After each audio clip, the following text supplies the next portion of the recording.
Então, sabe, a gente ouve muito falar sobre motivação, até às vezes como sendo a chave para resolver todos os nossos problemas de comportamento. Temos um bom motivo que gere boas ações. Só que você deve concordar comigo que não é tão simples assim. Muitas vezes nós estamos extremamente motivados, nós estamos engajados mesmo, nós queremos fazer uma coisa, mas a gente não consegue. A gente acaba fazendo errado, o oposto, ou que nem Paulo fala, o bem que eu quero fazer eu não faço, e o mal que eu não quero eu acabo fazendo. A gente vive essa batalha todos os dias. E isso é uma batalha, aquela travada entre espírito e alma. E é sobre isso que a gente vai falar hoje.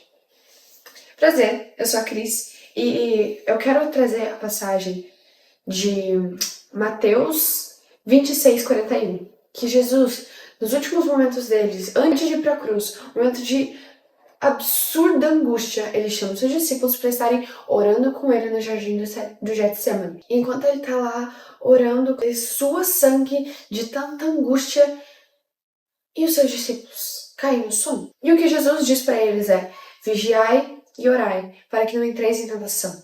Porque o espírito, na verdade, está pronto, mas a carne é fraca. Eu comecei falando sobre motivação porque muitas vezes o nosso espírito está completamente engajado com o que nós queremos fazer para Deus, o que Deus nos falou para fazer, a gente quer obedecer, a gente está engajado.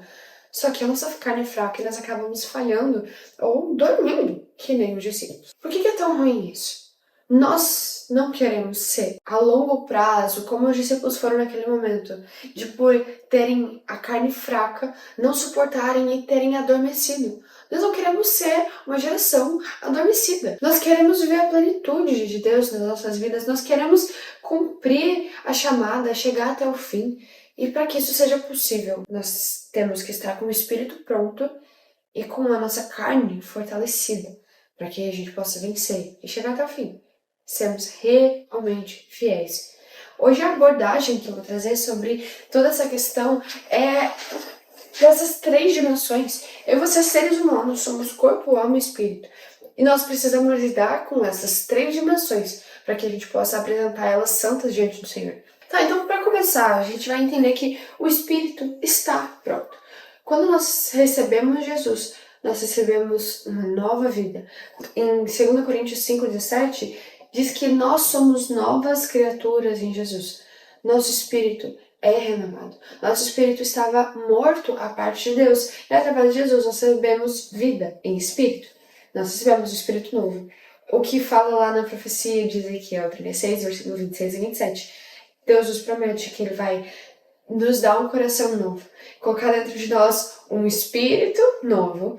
Ele vai tirar o coração de pedra, colocar o coração de carne e colocará dentro de nós o Espírito de Deus. Então aqui a gente vê 2 instâncias. Primeiro, ele coloca o Espírito novo em nós, que é o primeiro processo, quando nós recebemos Jesus como nosso Senhor e Salvador. Nós recebemos vida, nós nascemos de novo, nós somos novas criaturas. Aí a gente recebe o Espírito Santo de Deus. Então, o nosso espírito está pronto, está santo. O que vai ser limitante nesse processo é o fato de a carne ser fraca, que é o que Jesus aponta aos discípulos. Então, nós chegamos à segunda instância, mas é importante a gente entender o que é a carne e por que ela ser fraca é uma coisa ruim. E o que é a carne? Carne são as 2 outras instâncias que não o espírito que já foi renovado.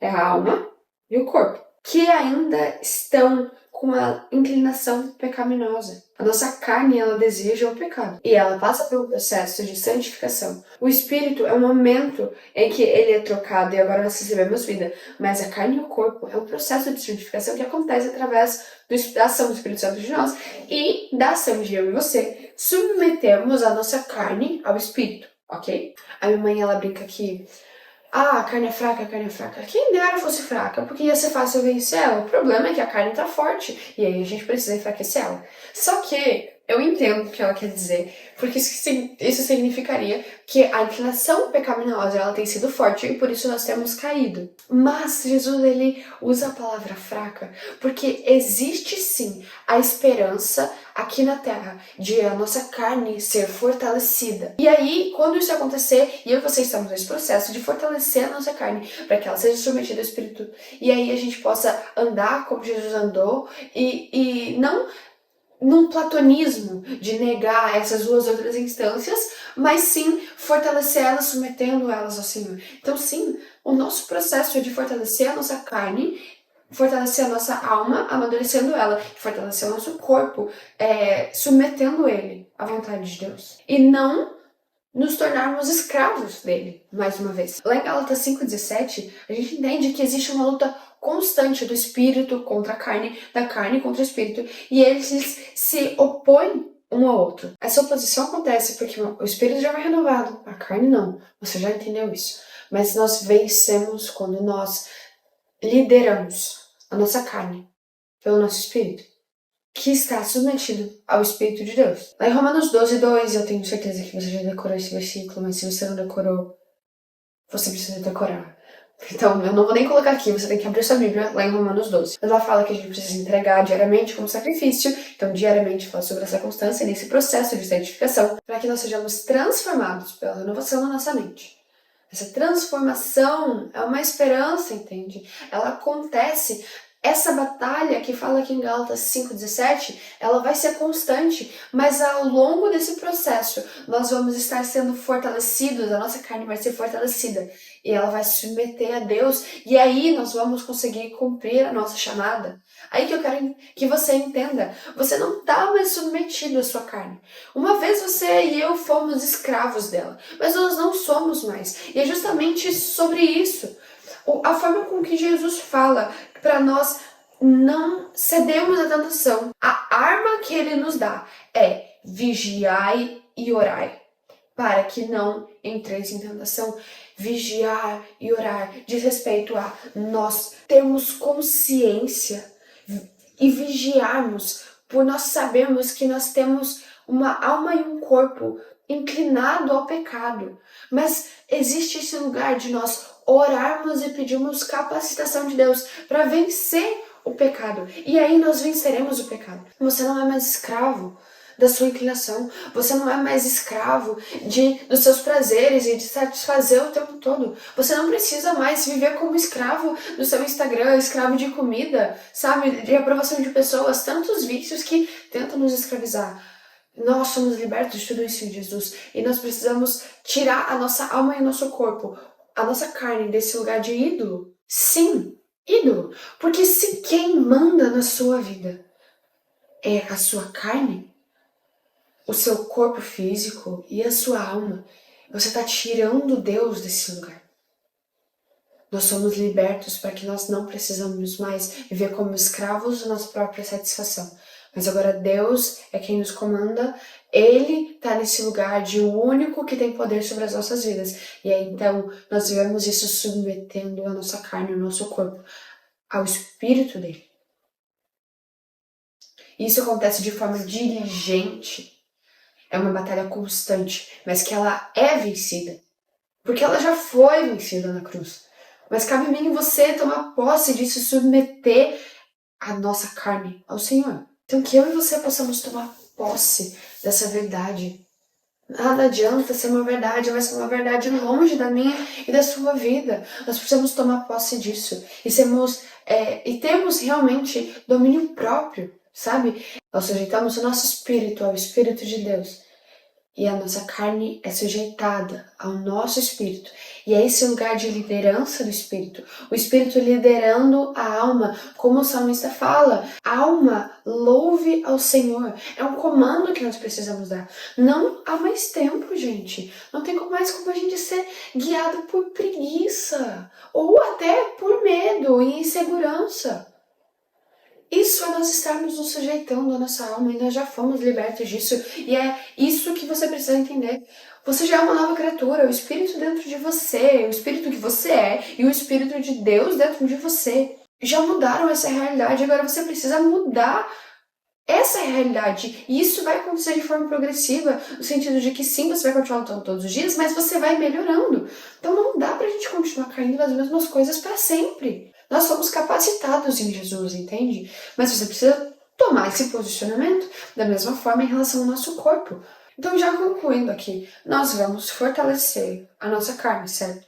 Nós vamos fortalecer a nossa alma e o nosso corpo, porque o espírito já está pronto. Agora a gente vai preparar esses dois outros entende? Para que a gente possa viver os propósitos de Deus para nossa vida. Beleza, eu creio que você já entendeu isso. A palavra é fortalecer. Então, uma alma madura, uma alma fortalecida, ela não se move pelo nosso conforto, pelos nossos desejos. Faz sentido? É uma alma sujeita ao Senhor e que carrega e busca a sabedoria dele para como agir, e de forma consciente, não de forma inconsciente. Aqui a gente fala sobre domínio próprio, um dos frutos da presença do Espírito Santo em você. Cabe a nós nos dominarmos, sujeitando a nossa alma ao Espírito. Da mesma forma que cabe a nós fortalecermos o nosso corpo para que ele não seja um impedimento para nós fazermos a vontade de Deus. Se o nosso corpo físico é fraco fisicamente, isso vai limitar, entende? Se a nossa alma ela é fraca, se a gente tem mente fraca, isso vai limitar o agir de Deus. E a responsabilidade minha e sua, que o nosso espírito lidere esses dois, para que todos sejam fortalecidos. Espírito pronto, alma pronta, corpo pronto, para fazer a vontade de Deus e chegar até o fim. Entendemos que isso é um processo constante, um processo de santificação e que exige vigiar, então saber reconhecer a nossa inclinação pecaminosa, mas orar e declarar as verdades de Deus sobre a nossa vida, dar comandos para a nossa alma. Alma, você precisa se conformar à verdade de Deus. Deus falou que você é livre, então você não precisa mais disso, sabe? Dá esse comando. Em oração, declarando as verdades de Deus sobre a sua vida. E em oração, pedindo e clamando pela misericórdia e pela ajuda dele, ajuda do ajudador, que é o Espírito Santo, para que nós possamos vencer isso. Orar por sabedoria, orar por domínio próprio, para que a gente possa entregar corpo, alma e Espírito Santo diante de Deus, para que nós possamos nos apresentarmos santos a Ele, porque só os santos verão o Senhor. Sem santificação, ninguém verá a Deus. Então, é de extrema importância. É de extrema importância a gente estar tomando essa atitude. Vai muito além de motivação, vai muito além de nós termos um pensamento positivo, boas metas e projetos de futuro. Vai muito além disso. Cara, Tiago fala que não é Deus que nos tenta. É a nossa própria cobiça. Aqui em Tiago 1, do 13 ao 15, deixa muito claro que não é Deus que nos tenta. Nós somos tentados pela nossa própria cobiça. E aqui, os últimos versículos ali, leia isso depois com calma, mas quando a cobiça nos atrai e seduz, então a cobiça, depois de haver concebido, ela dá luz ao pecado. E o pecado, uma vez consumado, gera morte. Meu irmão, minha irmã, entenda que a coisa é séria. Se nós formos enfraquecendo a nossa carne, nós formos alimentando essa inclinação pecaminosa, nos deixando ser seduzidos, um momento ou outro a gente vai cair. E o pecado, ele vai gerar morte. Então, a forma com que nós lidamos com a nossa alma e com o nosso corpo não diz respeito só à nossa vida aqui, entende? Diz respeito à eternidade também. A graça de Jesus é completamente suficiente para perdoar os nossos pecados que forem apresentados diante dele. Mas ele nos chama, ele fala, a palavra fala de Deus não se zomba. Se a gente continua plantando pecado, a gente não vai colher santificação, e só os santos verão assim. Nós somos santos pelo sacrifício de Jesus. Mas existe esse processo de santificação que ele nos chama de viver. E a gente não pode negligenciar isso. Na verdade, a gente não tem mais tempo de negligenciar isso. E entenda que essa caminhada de sermos transformados à imagem de Jesus é a coisa mais linda que nós poderemos viver, porque aí nós conhecemos Ele face a face. E esse é o motivo da nossa existência, sabe? E assim a gente vai até o fim, guardar a fé, completar a carreira. E eu sei que, como esse é o seu objetivo também. E até, como eu sempre digo, cara, a gente busca as mesmas coisas, a gente quer chegar no mesmo lugar, então simplesmente faz sentido a gente ir junto. Eu tenho compartilhado um pouco do que eu tenho vivido e aprendido, como isso se aplica na prática, trazendo, dessa vez não foi tanto, mas trazendo coisas da psicologia, do comportamento humano, entendendo que isso tudo faz sentido só porque a Bíblia também fala sobre isso. Então, se inscreve aqui no canal, me acompanha nas minhas redes sociais, porque eu tenho certeza que nós vamos crescer juntos, nós vamos ajudar. Então, deixa teus comentários aqui embaixo, se você gostou, se faz sentido, se você precisa de ajuda, se você precisa de oração, meu. O que tem sido difícil pra você? Comenta aqui embaixo, eu tô aqui pra te ajudar também. A gente tá juntos nessa. Que Deus os abençoe, os capacite, que vocês vivam muito além de motivação, mas que vocês sejam movidos pelo Espírito de Deus. Que Deus abençoe. É isso. Até semana que vem. Beijo.